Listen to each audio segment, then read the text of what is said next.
एक नई वीडियो के साथ आज मैं फिर हाजिर हूँ, आपका होस्ट और दोस्त विक्रांत जोशी। आपका स्वागत करता हूँ मेरे विमास्टर में।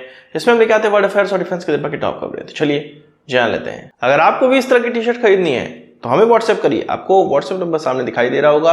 अगर आप हमारे मर्चेंडाइज वाले ग्रुप को ज्वाइन करना चाहते हैं, लिंक डिस्क्रिप्शन में दिया हुआ है, उस ग्रुप को ज्वाइन कर लीजिए, जिसमें कि मैं लेटेस्ट डिटेल अपने मर्चेंडाइज की जो लॉन्च होने वाली है, ऑफर्स की, वो सारी जानकारी उसमें देता हूं। अपनी सबसे पहले खबर की बात करेंगे तो वो भारतीय आयरन डोम की दम से निकल कर आ रही है। भारतीय आयरन डोम, इसको कहा तो जा रहा है सुर्खियों में, पर ये आयरन डोम की तरह नहीं है। आयरन डोम तो बहुत बेसिक एयर डिफेंस सिस्टम है जो कि अनगाइडेड रॉकेट को इंटरसेप्ट करता है। हमारा जो इंटरसेप्टर मिसाइल या हमारा जो मिसाइल डिफेंस सिस्टम, ये जो अब डेवलप होने वाला है, ये जो 2028 या 29 तक डिप्लॉय भी हो जाएगा, ये जो डेवलप होने वाला है वो S-400 की कैटेगरी का है।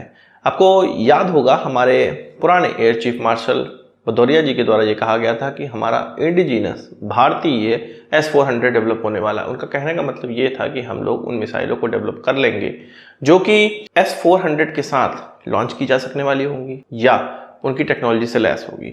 तो वही चीज़ अब और उसकी क्लैरिटी निकल कर आई है कि DRDO ने इस पे वर्क स्टार्ट कर दिया है।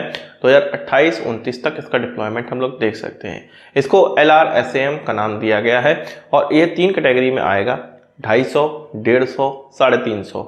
ये मारक क्षमता इसकी होगी। इन मिसाइलों के साथ साथ इसके कंट्रोल सिस्टम भी होगा, इसमें रडार भी लगा होगा जो कि लगभग 400-500 किलोमीटर दूर ही पहले ही किसी भी टारगेट को डिटेक्ट कर सकता है। कोई भी जो उड़ने वाला टारगेट है जो भारत की तरफ आ रहा होगा उसको डिटेक्ट कर सकता है। तो कुल मिला के S-400 की कैपेबिलिटी इसमें डाली जाएगी। बात इंडिजिनस प्रोजेक्ट की चली है तो प्रचंड की बात कर लेते हैं।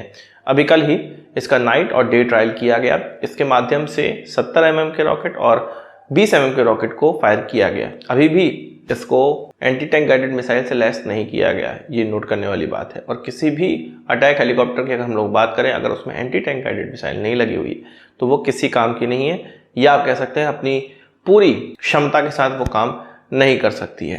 तो वो बात अलग है। प्रचंड का जो ट्रायल है, और इसको इनॉग्रल ट्रायल कहा गया है, ये जो ट्रायल थे ये तो हो ही चुके हैं, पर भारतीय आर्मी इससे जो रॉकेट्स हैं उसको लॉन्च करके देख रही है और ये डे नाइट दोनों में हुआ।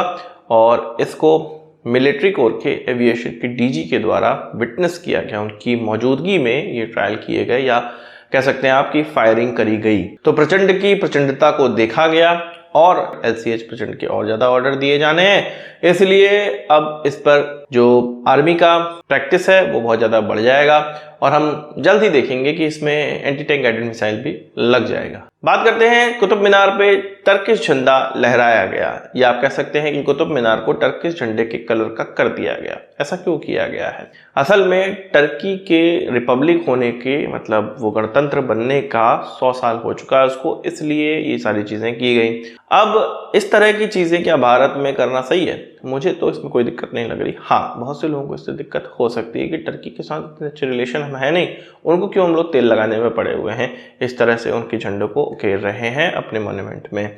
असल में भारत के भी बहुत बार हमने देखा है कि गणतंत्र दिवस या स्वतंत्रता दिवस पर या कोई अलग अचीवमेंट पे भारत के झंडे को बुर्ज खलीफा में या अलग अलग जगहों पे उकेरा जाता है। ये सारी चीज़ें वहाँ पर जो हमारी एम्बेसी होती है या ऐसे ही लोग, अटैचेस लोगों के द्वारा ये सारी चीज़ें देखी जाती हैं। उसी तरह से टर्की की जो एम्बेसी है, अटैचेस हैं भारत के अंदर, वो सारी चीज़ें करवाते हैं।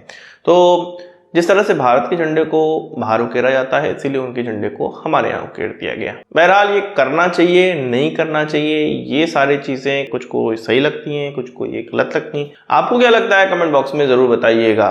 बात कर लेते हैं जॉर्डन की। जॉर्डन आपको पता है कि इजराइल का पड़ोसी देश है और ये वेस्ट बैंक के साथ भी इसका बॉर्डर लगता है। वहां पर ये देखा गया है कि जॉर्डन को ये प्रॉब्लम होने लगी है कि भाई जिस तरह से इजराइल अटैक कर रहा है गाजा पर या फिलिस्तीनियों पर अटैक कर रहा है, उन पर भी अटैक किया जा सकता है या उनके कुछ गोला बारूद हमारी तरफ भी आ सकते हैं। इसीलिए वो US से कह रहे हैं कि अपना पेट्रियट मिसाइल डिफेंस सिस्टम भी यहाँ पर हमारे लगा दो। इससे पहले 2013 का मौका था जब जॉर्डन में patriot missile defence system deploy की गई थी और वो सीरियन वॉर का समय था, इसलिए जॉर्डन ने अपने वहाँ डिप्लॉय करवाया था। इसके बाद इसको हटा दिया गया था। अमेरिका का ये सबसे एडवांस एयर डिफेंस सिस्टम कहा जाता है जिसकी शॉर्टेज पूरे विश्व में पड़ी रहती है।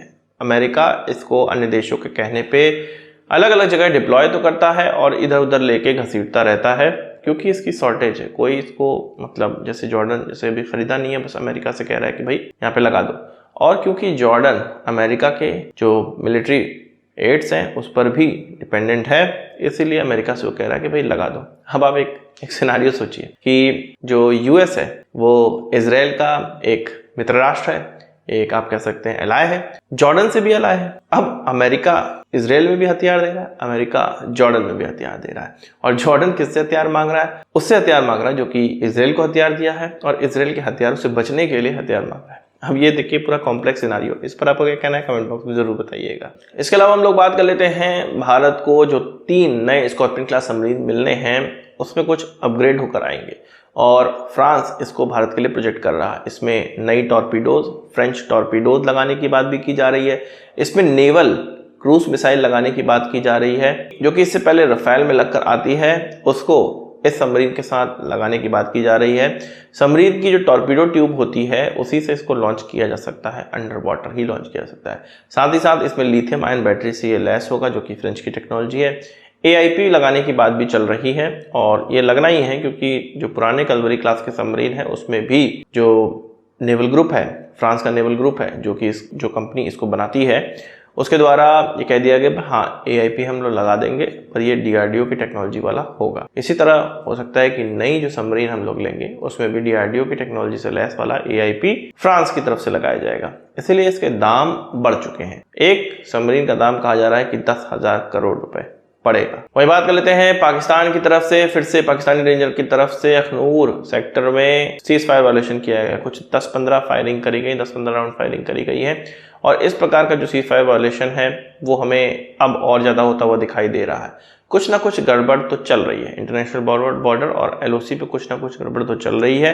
पाकिस्तान कुछ ना कुछ तो करना चाह रहा है, वो घुसपैठियों को घुसाना चाह रहा है। ठंडी आने वाली उससे पहले वो घुसपैठियों को घुसवा के जम्मू कश्मीर के अंदर आतंकवाद फैलाना चाहता है।